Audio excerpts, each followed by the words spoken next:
Good day to all. I am S.Remya Rose, Assistant Professor, Department of Artificial Intelligence and Machine Learning, RMD Engineering College. This video, we are going to look about the DBMS architecture. This is one topic that comes under the subject DBMS, Database Management System, with the subject code 21IT403. So, this is actually the diagrammatic representation of DBMS architecture. So to look at the diagram, it may be looking a little clumsy, but then to notice, you have to just go through the first part and the last part. So it is between the user as well as the database. So this is the database. We know what a database is. So it is going to be a collection of data items of relevant information, kind of related data item. So we have a database and the data element are stored in the database, and the person, somebody who's going to use the database is going to be the user. So it is going to be a connect between the user as well as the database.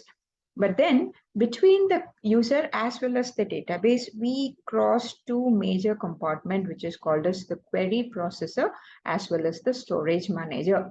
So overall, if you could see the architecture of DBMS, we can classify it into four categories or four parts, four major parts. One is the user, other one is the query processor, other one is the storage manager, and finally it is the original database itself. So let's start from the top end. So it is some user who is going to get connected to the database, but then how the connection is made, or how he is communicating to the database, or how he is giving instruction to get information from the database, or to put information into the database, or to modify the already existing information from the database. So we have got four types of users over here mentioned. One is the naive user, and the other one is the application programmer, sophisticated user, and the database administrator. So this part talks about the foremost compartment of the DBMS architecture, that is the user. So user is nobody, is going to be any person connected to that particular database. So broadly, we have classified over here with four categories. One is the naive user. So naive users are normal users who doesn't know anything in depth with the database. Most of the information are hidden from them, but then they are connected to the database through some interface. So in the diagram, if you could see, naive user is going to get connected to the database through some interface, and he is only going to use the database. So he's not bothered about how it is working, how it is loaded, how it retrieve information, and so on. So who could be a naive user is? Naive user is anybody who just look into a database through an interface for some information. Say, for example, a teller, an agent who tries to book for a movie ticket, or an agent who tries to book for or a tourist travel ticket, something like that. So through some interface, a person is going to try get information. So such users, you call it as a naive user. And next type of user is an application programmer. So by the name, you can understand this person has got one difference between the previous one. The previous user is only using the database, but then this application programmer writes information or writes application programs for that particular database. So this person is responsible for making the structure of that particular database. So he writes program in a way that how a database looks, or how the structure looks, and so on. The third type of user is going to be the sophisticated user. One difference with this user as well as this user is this user just go through, get into the database through just the interface itself. But the sophisticated users are high-level users who can write high-level queries or sophisticated queries to get connected to that particular database so that they retrieve some information for their complex works. So examples of sophisticated users could be scientists and big data developers, and so on. Finally, the last user is going to be database administrator, or the admin, who is going to have the full control of that particular database. So control in the sense, this person is responsible or accountable for that particular database, and his foremost responsibility is that he is the person who is going to fix like who are all going to take part in that particular database. And other one thing is, even when a person is allowed to use that particular database, this person can restrict the user in a way that whether the user can directly look into the database to get information, or whether he can update information and then get in. So these are the four kind of users. So naive user, who is just going to get connected to the database through any interface, user interface. So he's just using the database. Application programmer is going to write programs for that particular database. So he is actually writing programs for that particular database. Sophisticated users are users who are going to use high-level queries to retrieve information for their own purpose, like to solve some complex problems and so on. And database administrator is a person who's going to have a control on that particular database. This person can restrict people, as well as this person can restrict the action performed by that people, by that person in one particular database. So next we are moving into the second part. So now the top level is done, user. The next is this compartment, which is together called as query processor or query processing engine. And we have got DDL interpreter, DML query, DML compiler and organizer, normal compiler and linker, query evaluation engine, and the program code. These are all actually the subcategory that comes under query processor. But I'll tell you what is the major purpose of this query processor. So now I told you somewhere through some mean this user is going to get connected to the database. But then whatever query this person is going to write is in high-level language, which the machine cannot read and understand. So the query processor's duty is to process the high-level query in a way that it could be easily understood by the machine. So we have got DDL interpreter, DML compiler. So we'll start from the right end, DDL interpreter. Why? Like when we start structuring our database, we initially create the database and then we insert or update the information. So before DML, we are just getting into DDL. So first we'll focus on DDL interpreter. So all the compartment, all the components that is there with the query processor are mainly focusing only on interpretation or converting of what is converting high level query into machine readable form. So we have got DDL interpreter. See, this interpreter, by the name interpreter, you can understand that's going to convert something from one form to the other form. So which interprets DDL statements. So we have got different DDL statements like create, alter, drop, and so on to just to create the structure. Here we are not, in DDL commands, we are not going to deal anything with the data. We are just focusing only on the structure or the definition of that particular database. So when a DDL command is given as a query, that high-level query is being interpreted by the DDL interpreter, and the meaning of that particular high-level query is stored in the data dictionary. So when you can see in the diagram, you have the user, you have the query processor. By the end, you have the original database where you have the data dictionary. The data dictionary is the place where the interpreted queries, the meaning of the interpreted queries are going to be stored. So now the main purpose of this DDL interpreter is to interpret or convert the high-level DDL commands into machine readable form, and the meaning is actually placed in the data dictionary, which could be later retrieved and information could be processed in that way. Next is the DDL compiler. Similarly, like how the DDL commands are interpreted. Here, the DML statements are translated. Now, the DML statement is translated in a way that it could be understandable by the query evaluation engine. So the query evaluation, so in the diagram, if you could see, this is actually the query evaluation engine.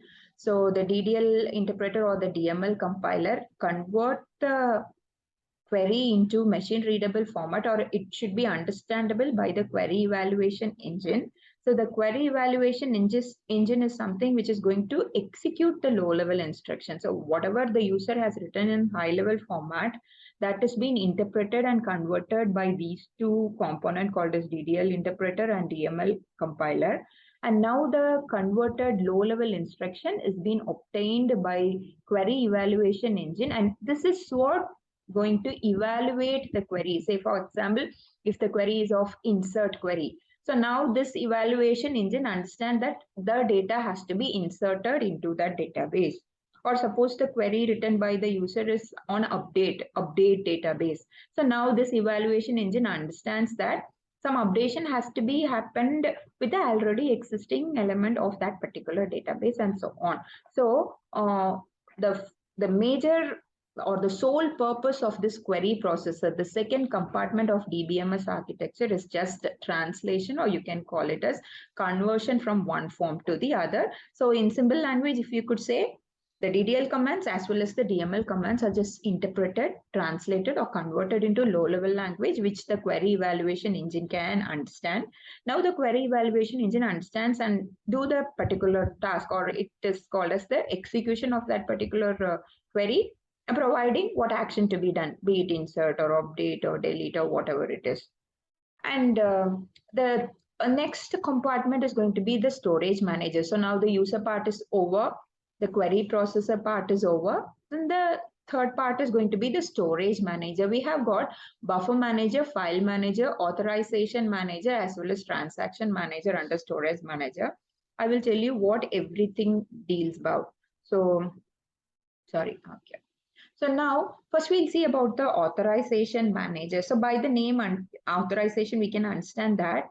So now we know who the user is and we understood how the query evaluation engine is going to process the query. But then any user cannot do that particular transaction into that database. So the user should first be an authorized user to access that particular database, which will be guarded by the DB admin. So database administrator is accountable or responsible for authorizing, and this person is going to check whether this is an authorized user, and also he will check on the action that particular user can hold. Say for example, whether he could only access the database or whether he can do any updation and modification with that particular database. So now authorization manager is going to check the authority of user, or he's going to check whether this is a true user or whether this user has got the access permission or access right to update the database and so on. So directly anybody cannot go give a query and get the information from the database. So that person has to be initially authorized. Next is the transaction manager. Transaction manager is going to ensure the database remain consistent. Consistent in the sense, suppose some software failure or some hardware failure occurs, the data shouldn't be lost. Some methodology has to be kept in the database in a way that though it face a hardware failure or a software failure, the transaction manager ensures that the database is consistent. Consistent in the sense the originality of the database is not changed or the data is not lost or varied after that failure. File manager is somebody who's going to,